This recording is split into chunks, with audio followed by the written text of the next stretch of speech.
मेरा नाम रचना है। मेरी जिंदगी का एक सबसे बड़ा सपना था। आज मैं उसके होने पर बहुत खुश थी, क्योंकि मेरे इकलौते और बड़े भाई की शादी जो हो गई थी, वो भी मेरी पसंद की लड़की के साथ। मेरी खुशी का तो कोई ठिकाना ही नहीं था। मेरे एक ही भैया थे। हम 3 बहनें थीं। मेरी दोनों बहनों की शादी हो चुकी थी और मैं सबसे छोटी थी, जो कि अभी पढ़ाई कर रही थी और डॉक्टर बनना चाहती थी। मेरा एक सपना ये भी था कि मेरे भैया की शादी हो जाए, और आज मेरा वो सपना पूरा हो गया था। मैंने अपने भैया की शादी में खूब एंजॉय किया था। मैं इस टाइम अपनी भाभी के पास ही बैठी हुई थी, जो कि दुल्हन के रूप में काफी खूबसूरत लग रही थी। लेकिन मुझे एक बात समझ नहीं आ रही थी कि जब से भैया की शादी हुई थी, तब से ही मेरी मम्मी का मूड बहुत ज्यादा खराब हो चुका था। मेरी वो मम्मी जो भाभी को लेकर इतनी खुश थी, और अपनी पसंद से ही अपने बेटे के लिए भाभी को खुद उन्होंने सिलेक्ट किया था, उनका आखिर किस कारण मूड अचानक से इतना खराब हो गया था। हालांकि मेरी बहनों का भी यही हाल था। वो शादी के हॉल से ही अपने घरों को चली गई थी, जबकि मैं ही घर पर थी, जो आप भाभी के पास बैठी हुई थी। मेरी भाभी बहुत मासूम थी। वो मुझसे बहुत अच्छे तरीके से बात कर रही थी। मुझे उनका बिहेवियर बहुत पसंद आया था। मैंने भैया से कहा कि भैया, आप अपने कमरे में जाओ, मैं भाभी को लेकर आती हूँ। भैया के मुंह से ये बात सुनकर तो मुझे बड़ी हैरानी हुई थी कि भैया ने मेरी इस बात पर तुरंत ही इनकार कर दिया और सीरियस होकर मुझसे कहने लगे कि नहीं नहीं, तुम ऐसा करो, तुम एक काम करो, तुम अपने कमरे में चली जाओ, तुम काफी थक गई होगी। भैया की बात सुनकर के मैं तो हैरान हो गई थी। लेकिन इससे पहले कि मैं कुछ कहती, तभी भैया ने मुझे जबरदस्ती मेरे रूम में भेज दिया था। उधर दूसरी तरफ भाभी का चेहरा मुरझा सा गया था। शायद उन्हें भैया का ऐसा बिहेवियर बिल्कुल पसंद नहीं आया था। मुझे समझ नहीं आ रहा था कि ये सब कुछ क्या चल रहा है, क्योंकि मुझे अच्छा नहीं लगा था कि भैया ने नई नवेली भाभी के सामने मेरे साथ इस तरह का रिएक्ट किया था। मेरे ख्याल में तो शायद नई नवेली दुल्हन को सब लोग मिलकर उनके कमरे में ले जाते हैं, पर हमारे घर तो ऐसा कुछ भी नहीं हुआ था। मैं अपने रूम में चली गई थी। उसके बाद मुझे नहीं पता कि क्या हुआ था।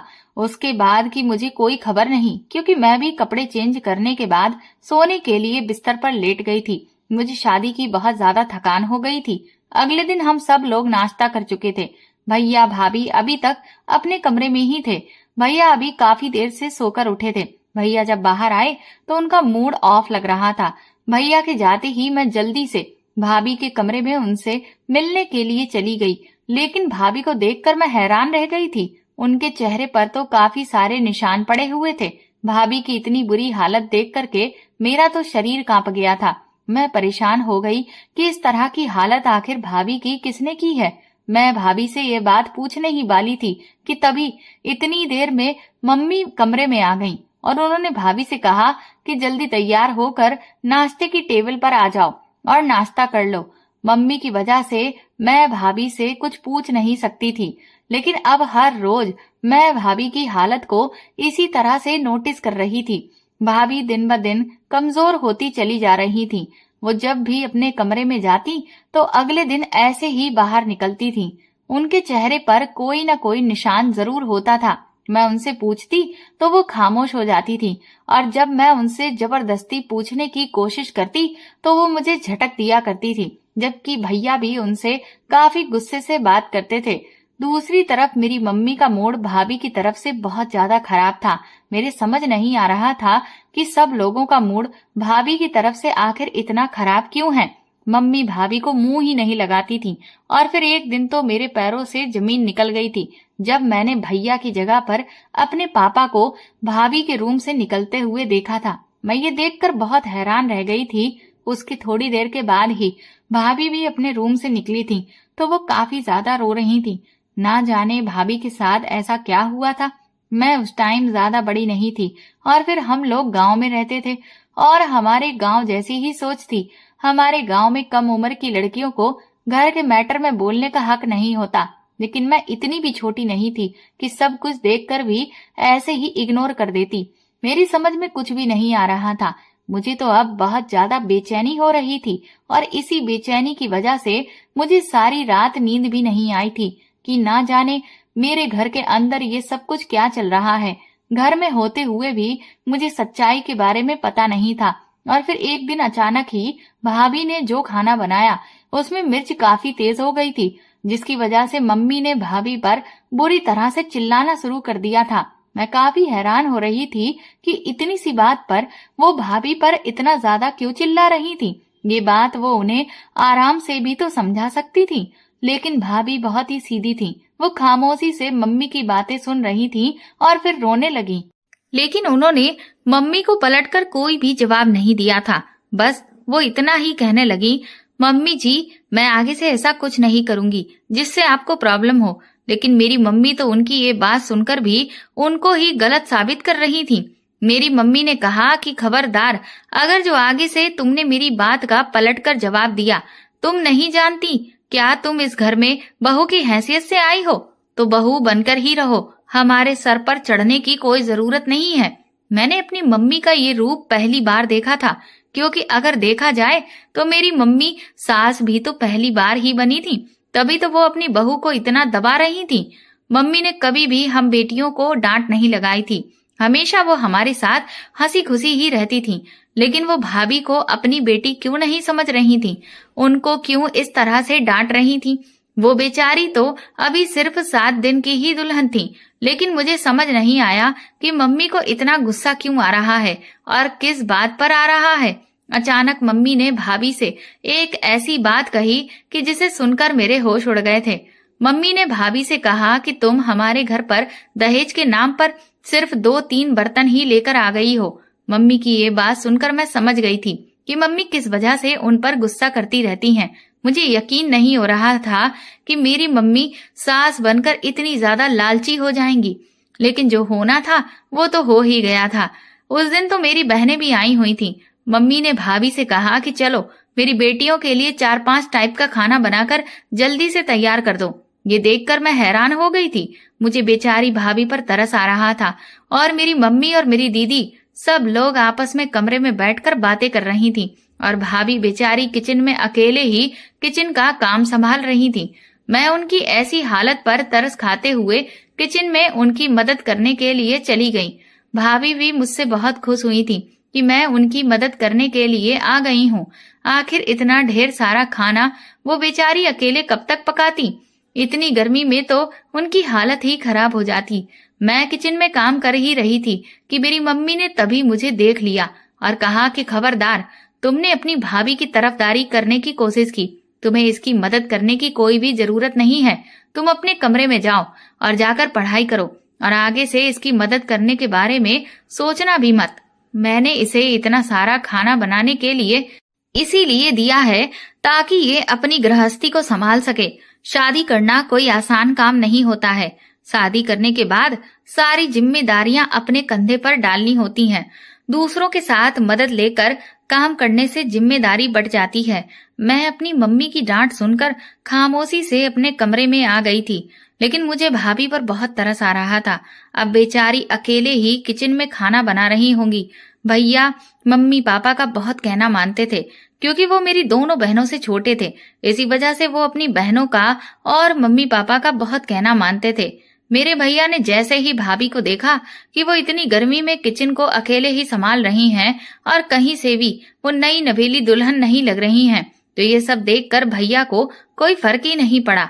मैं हैरान हो गई थी कि भैया को क्या हो गया है। उन्हें अपनी पत्नी पर तरस नहीं आता। भैया के अंदर तो मुझे भाभी के लिए कोई भी फीलिंग्स नजर ही नहीं आती थी। फिर अचानक मेरे पापा भी अपने कमरे से बाहर निकले थे। भाभी ने जैसे ही पापा को देखा तो उनके चेहरे की हवाइयां उड़ गई थी। ऐसा लग रहा था कि जैसे भाभी ने कोई भूत देख लिया हो। मुझे समझ नहीं आ रहा था कि ये सब कुछ क्या चल रहा है।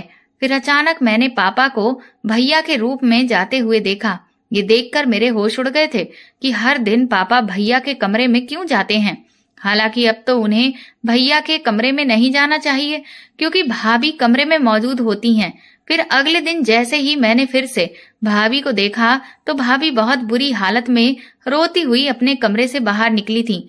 मुझे ऐसा लगा जैसे मेरे पापा भी भाभी को बहुत गलत गलत बातें सुनाते हैं, तभी तो भाभी का ऐसा हाल होता है। एक दिन मैं अपनी किताब बाहर हॉल में ही छोड़ आई थी। मैं अपनी किताब लेने के लिए लगभग रात के 1 बजे के टाइम पर अपने कमरे से बाहर निकली थी। मैं जैसे ही अपने रूम से बाहर निकली तो मेरी नजर भैया के रूम पर गई, लेकिन वहां से तो अजीब तरह की आवाजें आ रही थीं। इन आवाजों को सुनकर तो मेरा शरीर कांप रहा था। मुझे तो समझ नहीं आ रहा था कि ये आवाज किस तरह की है, लेकिन मैं इतना जरूर जानती थी कि जरूर कमरे के अंदर कुछ न कुछ गड़बड़ है और कोई गलत काम किया जा रहा है। वो मेरी भाभी के चीखने की आवाजें थीं, लेकिन मैं जब भी भैया की बजाय पापा को भाभी के रूम से निकलते हुए देखती तो मेरे हाथ पैर कांपने लग जाते थे और मुझे काफी अजीब अजीब सी आवाजें सुनाई देती थीं। मुझे ऐसा लग रहा था जैसे पापा भाभी के साथ कुछ गलत करते हैं, पर मेरा दिल इस बात के लिए मान ही नहीं रहा था। मैं अपने दिल की आवाज को दबाने लगी थी, लेकिन अब तो ये हर रोज का रूटीन बन गया था। जैसे ही रात होती थी मेरे पापा भैया को कुछ इशारा करते थे और इशारे इशारे में वो उनसे पता नहीं क्या कह रहे होते थे। उसके कुछ देर के बाद ही भैया भाभी को आंखें दिखाते और फिर भाभी चुपचाप डरती हुई अपने कमरे में चली जाती थी। और फिर जब सब लोग सोने चले जाते थे तो फिर पापा भी दबे पांव भैया के कमरे में चले जाते थे। ये सब देख करके तो मैं हैरान रह गई थी कि पापा भैया की जगह उनके कमरे में क्यों जा रहे हैं और भैया अपने कमरे में जाने की जगह अचानक कहाँ चले जाते थे। मुझे भाभी पर बहुत तरस आ रहा था कि दहेज न मिलने की उनको किस बात की इतनी बड़ी सजा दी जा रही थी। एक दिन मैंने भाभी को देखा जो सर्दी में भी बाहर आंगन में बैठी हुई थी। मैंने फैसला कर लिया था कि मैं जाकर उनके दुख दर्द में शामिल हो जाऊंगी। मैंने फैसला किया था कि मैं जाकर उनका दुख दर्द बांट लूंगी, लेकिन मैंने जैसे ही देखा कि वो किसी से फोन पर बातें कर रही थी तो मैं वहीं पर रुक गई। मैं जानती थी कि वो मोबाइल भैया का था, पर मुझे ये नहीं पता था कि वो फोन पर किससे बातें कर रही थी। वो जिससे भी फोन पर बात कर रही थी उसकी हल्की सी आवाज मुझे सुनाई दे रही थी, जिससे मैं ये जान गई थी कि वो एक मर्द है। मेरी भाभी अपनी दर्द भरी कहानी उसे सुना रही थी कि प्लीज मुझे यहाँ से ले जाओ, ये लोग अच्छे नहीं हैं, ये मेरे साथ बहुत बुरा सलूक करते हैं। मेरी सास तो बहुत ही जालिम औरत है और अब मुझ पर वो बहुत अत्याचार करती है, जबकि मेरे ससुर ने तो मुझे कहीं का भी नहीं छोड़ा है, वो तो मेरा फायदा उठाता है। ये सुनकर तो मेरे होश ही उड़ गए थे। मुझे अपने पापा पर बहुत गुस्सा आ रहा था। वो मेरी भाभी को आखिर किस जुर्म की सजा देते हैं? मेरी भाभी ने इतना बड़ा जुर्म तो नहीं किया था। मेरी भाभी के पिताजी के बचपन में ही मर गए थे और उनकी माँ ने दूसरी शादी कर ली थी। उनके सौतेले पिता ने ही उनकी ये शादी की थी। उनके सौतेले पिता का कहना था कि मैं अपनी पत्नी की पहली बेटी को अपनी सगी बच्चों के साथ कंपेयर नहीं कर सकता। उन्होंने मेरी भाभी की माँ को बेसहारा समझकर सहारा तो जरूर दिया था, लेकिन जब उनकी पत्नी की पहली बेटी की शादी की बात आई तो उन्होंने दहेज के नाम पर उन्हें कुछ भी नहीं दिया था। उनके पिता ने अपनी पत्नी से भी साफ मना कर दिया था कि शादी के बाद तुम अपनी बेटी से कोई कांटेक्ट नहीं रखोगी। मेरी मम्मी ने तो इसी वजह से शादी की थी कि मेरी भाभी के सौतेले पिता काफी अमीर आदमी थे और उनका बिजनेस बहुत अच्छा था। लेकिन जैसे ही शादी हुई तो सारी ही हकीकत हमें पता चल गई थी और इस तरह भाभी के पास कुछ भी नहीं आया था, जिसकी वजह से मेरे भैया भी काफी परेशान हो गए थे और पापा ने तो सारा घर ही सर पर उठा लिया था कि मैं अपने सारे खानदान को क्या जवाब दूंगा। मेरी बहू जो आई है वो दहेज के नाम पर 1 रुपया भी नहीं लेकर आई है। गांव वालों में तो ये रिवाज होता है, गांव वाले गांव वालों की तरह ही सोच रखते हैं, लेकिन मैं ऐसी सोच नहीं रखती थी क्योंकि मैं शहर से पढ़ रही थी, इसीलिए मेरे ख्यालात थोड़े शहर जैसे ही थे। मेरी पूरी फैमिली ने अपनी पूरी जिंदगी गांव में ही गुजार दी थी, इसीलिए उन लोगों ने कभी सोचा ही नहीं कि बाहर का माहौल किस टाइप का है। हमारे गांव में काफी सारे रीति रिवाज भी थे क्योंकि हमारे गांव में बूढ़े लोगों की बातों का बहुत मान रखा जाता था और यहाँ के लोग सब पुराने टाइप के जैसी ही सोच रखते थे। मेरी भाभी जिससे भी बात कर रही थी मुझसे वो यही कह रही थी कि तुम आ जाओ और मुझे यहाँ से आकर ले जाओ, क्योंकि ये सब मैं और ज्यादा बर्दाश्त नहीं कर सकती। भाभी के मुंह से मैंने आखिरी बात ये सुनी थी कि काश इस इंसान की बेटी के साथ भी ऐसा ही हो, तब इसे पता चलेगा कि किसी की बेटी को दुख देना क्या होता है। ये बात सुनते ही मेरे पैरों तले से जमीन निकल गई थी। मेरा दिल बहुत तेजी से धड़कने लगा था। मुझे ऐसा लग रहा था जैसे किसी ने मुझे बद्दुआ दी हो। ये बात सुनकर मुझे डर लगने लगा था। मैं भागते हुए अपने कमरे में आ गई थी, लेकिन मैं अभी भी यही सोच रही थी कि अगर कल को जैसा भाभी के साथ हो रहा है ऐसा ही मेरे साथ भी कुछ हो गया और फिर मेरे ससुर और मेरे ससुराल वालों ने भी मेरे साथ ऐसा ही किया तो फिर मैं कहाँ जाऊंगी? मैं तो किसी को मुंह दिखाने के लायक भी नहीं रहूंगी। नहीं नहीं, ऐसा नहीं हो सकता। मैं ऐसा कभी नहीं होने दूंगी। मेरे पापा ये सब कुछ क्यों नहीं सोचते थे कि उनकी भी तो बेटियां हैं। अगर उनकी बेटियों के साथ भी उनके ससुराल वालों ने यही सब किया तो वो किसी को क्या मुंह दिखाएंगे। और तो और मेरी मम्मी भी ऐसी ही थी। एक औरत होते हुए वो दूसरी औरत का दर्द नहीं समझ पा रही थी। वो ये नहीं सोचती थी कि उनको भाभी को अपनी बेटी की तरह ही समझना चाहिए। ये सब कुछ समझने की जगह वो हमेशा भाभी को ये ताने दिया करती थी कि देखो, पड़ोस की बहू को वो अपनी सास को माँ समझती है, लेकिन एक हमारी बहू है जो हमें अपना समझती ही नहीं, इसीलिए ऐसे खाली हाथ आ गई है। और इसके घर में आने से भी हमें किसी भी तरह का कोई फायदा भी नहीं है। जबकि मैंने देखा था कि मम्मी मेरी बहनों को यही समझाती थी कि तुम अपने सास ससुर का कहना मत माना करो। हाँ, सिर्फ अपने पति की सेवा किया करो। पति की सेवा करना ही तुम्हारा कर्तव्य है। खबरदार, जो अगर तुम लोगों ने अपने सास और ससुर की सेवा की तो। पर यहाँ तो वो अपनी बहू के साथ उल्टा ही करती थी। एक दिन मैंने हिम्मत की और भाभी से सवाल पूछ लिया कि वो जब भी अपने रूम में जाती हैं तो उनके जाने के कुछ देर के बाद ही भैया की बजाय पापा उनके रूम में क्यों जाते हैं। मेरा ये सवाल सुनकर तो भाभी के चेहरे का रंग ही उड़ गया था। मुझे ऐसा लग रहा था कि जैसे मैंने भाभी से कोई बहुत ही गलत सवाल पूछ लिया हो। मैं भाभी को ही देख रही थी और उनके चेहरे के एक्सप्रेशंस को देखकर समझने की कोशिश कर रही थी। उनका चेहरा मेरे ऐसे सवालों पर मुरझा गया था, लेकिन वो बहुत ही घबरा गई थी। वो मुझसे कहने लगी, मुझे नहीं पता, तुम मुझसे ऐसे सवाल मत करो, प्लीज मुझे माफ कर दो, मैं तुम्हें कुछ नहीं बताना चाहती। फिर वो रोने लगी थी। मैंने जल्दी से भाभी का हाथ पकड़ लिया और कहा कि भाभी, आप बेफिक्र रहो, मैं आइंदा से आपसे कभी भी ऐसे सवाल नहीं करूंगी। लेकिन मेरा दिल बहुत ही बेचैन हो रहा था कि ना जाने उनके साथ ऐसा क्या होता है जिसकी वजह से वो इतनी ज्यादा परेशान है। एक दिन मैंने अपनी मम्मी से पूछा कि मम्मी, ये मैं क्या देख रही हूँ? पापा रात को भाभी के रूम से निकलते हैं और फिर भाभी की हालत ऐसी होती है जैसे उन्हें बहुत ज्यादा परेशान किया गया है। उनके चेहरे पर अजीब से निशान होते हैं और उनकी आंखें भी रोने की वजह से सूजी हुई होती हैं। मेरी बात सुनकर मम्मी कहने लगी कि तुम अपने काम से काम रखा करो। तुम्हें कितनी बार समझाया है कि घर के मैटर में अपनी टांग अड़ाने की कोशिश मत किया करो। खबरदार, अगर तुमने घर के मैटर में बोलने की कोशिश की तो आज के बाद तुमने अगर ऐसे सवाल किए तो तुम्हारे पापा तुम्हें जान से मार देंगे। तुम इन सब बातों में दखल अंदाजी मत किया करो। तुम बहुत छोटी हो और अभी कुछ भी नहीं जानती हो। मैं तुम्हें पहले भी समझा चुकी हूँ कि तुम सिर्फ अपनी पढ़ाई पर ध्यान दिया करो। मम्मी ने तो मेरे छोटे से सवाल पर मुझे बहुत ज्यादा डांट लगाई थी, लेकिन मैंने फैसला कर लिया था कि मैं पीछे नहीं हटूंगी। मैं ये जान कर ही रहूंगी कि आखिर आधी रात को भैया भाभी के रूम से वो अजीब अजीब सी आवाजें क्यों आती हैं और भैया की जगह पापा ही क्यों भाभी के रूम से बाहर निकलते हैं।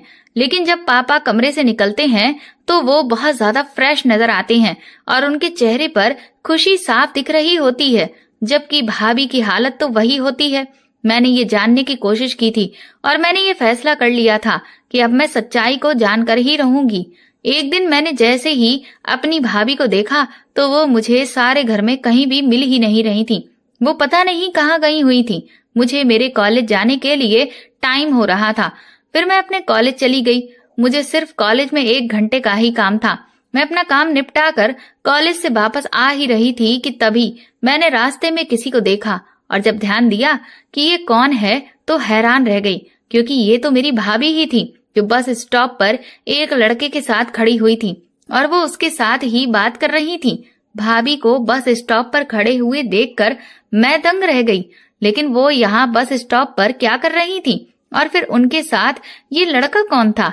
भाभी उसके पास खड़ी हुई उसके हाथों में अपना हाथ थाम कर खड़ी थी और फूट फूट कर रो रही थी। ये शर्मनाक नजारा देखकर मैं शर्मिंदा हो रही थी और सोचने लगी कि आखिर ऐसा कैसे हो सकता है। क्योंकि भाभी उस लड़के से कह रही थी कि प्लीज मुझे बचा लो, मैं अब अपनी ससुराल में और नहीं रह सकती, प्लीज मुझे मेरी ससुराल से किसी भी तरह से निकाल दो। ये सुनकर तो मेरे होश उड़ गए थे। इससे पहले कि मैं पास जाती, भाभी की नजर अचानक ही मुझ पर पड़ गई थी, लेकिन तभी मैं भी जल्दी से अपनी बस में बैठकर घर पर वापस आ गई थी।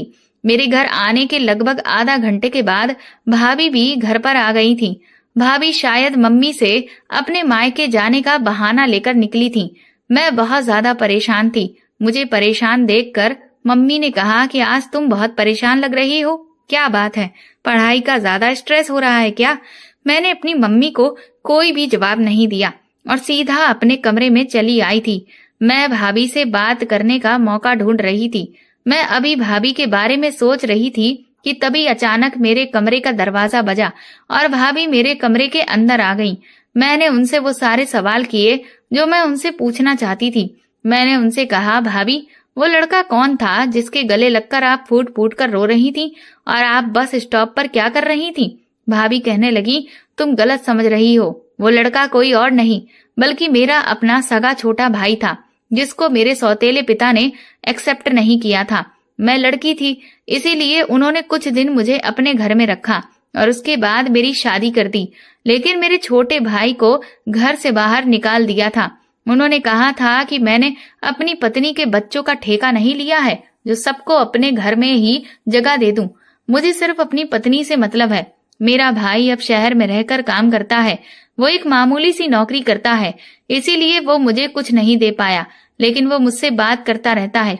पर कभी कभी बस स्टॉप पर मुझसे मिलने के लिए भी आ जाता है। वो मैं अक्सर अपने भाई से बस स्टॉप पर मिलने के लिए जाती हूँ। वो मेरे लिए कोई स्टैंड नहीं ले सकता था। मेरे सौतेले पिता ने मुझे बिल्कुल भी नहीं समझा।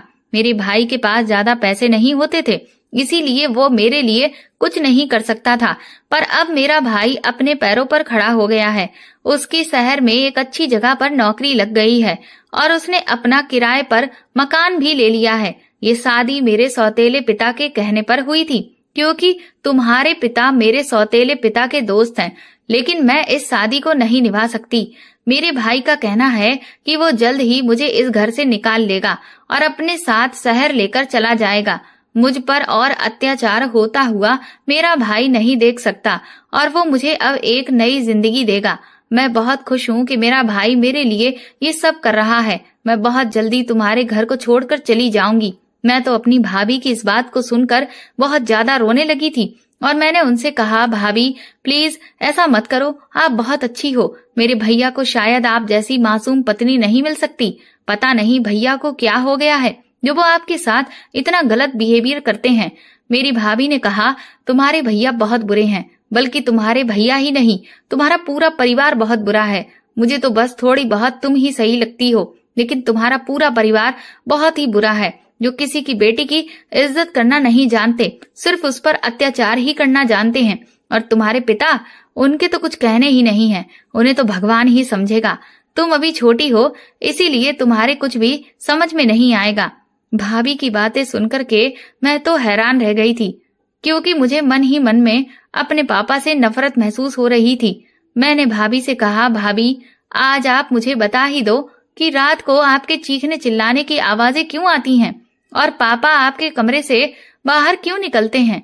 भाभी कहने लगी, अगर तुम ये सब जानना चाहती हो तो कल रात को मेरे साथ मेरे कमरे में छुप जाना और अपनी आंखों से वो सब कुछ देख लेना जो मेरे साथ किया जाता है। मैंने भाभी की बात मान ली थी और मैं बड़ी बेचैनी के साथ अब रात होने का इंतजार करने लगी थी। जैसे ही रात हुई तो मैं भाभी के साथ उनके कमरे में चली गई थी और एक कोने में जाकर छुप गई थी। भाभी अपने बेड पर बैठ गई थी, लेकिन मैं भाभी को देखकर बड़ी हैरान थी। भाभी अपने बेड पर इस तरह से बैठी हुई थी जैसे कि कोई नई नवेली दुल्हन बैठी है। मैंने भाभी से कुछ नहीं कहा था और मैं अपनी जगह पर जाकर छुप गई थी।